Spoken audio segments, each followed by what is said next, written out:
In this video we will show how with RDBMS we not only auto-migrate tables to data lakes with discovery of personal data patterns and user-requested data, we encrypt this data with AES-256 encryption and automatically create the schemas for the data lake files, all while the data is in motion. For NoSQL files such as Hadoop, HDFS and Amazon's S3, we allow the creation of column names via our metadata or the import of delimited files with the column names to be used for the auto-schema creation during the auto-migration of these files to Redshift and Snowflake, also with discovery of personal data patterns and user-requested data with AES-256 encryption, all while the data is in motion. In this first process we are migrating a MySQL table to Redshift. We establish the connection and select the MySQL table. Selection to encrypt selected patterns and data, select the Redshift platform to be migrated to, select the email pattern and then the name Lisa wherever found to be encrypted and submit the process. Now that the process has completed, we can view the stored metadata and see that both the email patterns and the value Lisa were both found and should have been encrypted. Let's go see. As we view the migrated MySQL table to Redshift, we can see that the name Lisa was encrypted as well. All the email values in the email column have also been encrypted and that the column headers all appear as were in the imported header file. As we view this S3 file, there are no column headers.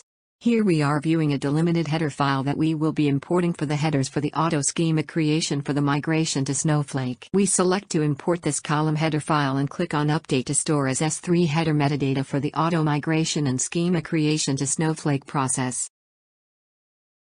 We establish the connection criteria for the S3 file. We select to encrypt found personal data selected patterns and data. We select to migrate to Snowflake. We select the email pattern and the name Lisa to discover and encrypt and run the process.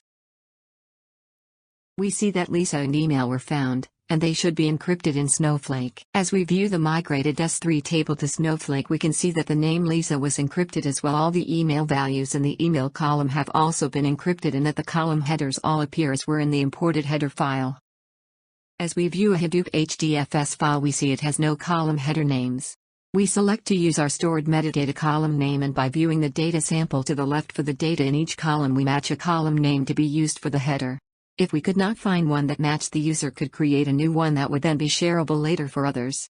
By clicking the down arrow, you can see 10 values for each column to make the best column name choice. Now we save the column name metadata and we start our connection to the HDFS file. Selection to encrypt personal data found. Select to migrate the HDFS file to Redshift. Select the IP address pattern and the name Lisa to be discovered and encrypted when found, and we submit the process. Here we see IP address and Lisa were found. As expected in the Redshift file, Lisa and the values in the IP column are encrypted, and the column names are as we set them up to be with the metadata, and the auto-schema process handled the rest during the migration from Hadoop HDFS to Redshift. Thank you for watching this video on our data migration and encryption in motion with automated schema and processing. For more information on this and our complete product of migrations from 11 major databases to data lakes and our complete CCPA and GDPR offering with biometrics, consent, right of erasure, structured, semi and unstructured data and much more, that only takes 1 to 2 hours to implement and starts delivering in hour 3, reach Steve at 847-791-7838. Please stay safe and healthy.